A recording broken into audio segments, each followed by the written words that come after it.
यहाँ तारीख हमें एक और गिरोह का बताती है जिन्हें अस्हाब अल-ऐका, जंगल वाले या झाड़ियों वाले कहा जाता है।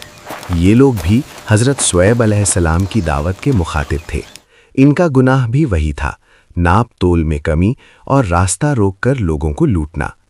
इन्होंने भी अपने नबी का मजाक उड़ाया और कहा, तू तो सिर्फ एक जादूज़दा शख्स है, तू तो हमारे जैसा ही एक इंसान है। अगर तू सच्चा है तो हम पर आसमान का कोई टुकड़ा गिरा कर दिखा। आसमान का टुकड़ा, ये वो मुतालबा था जिसने उनकी किस्मत पर मोहर लगा दी।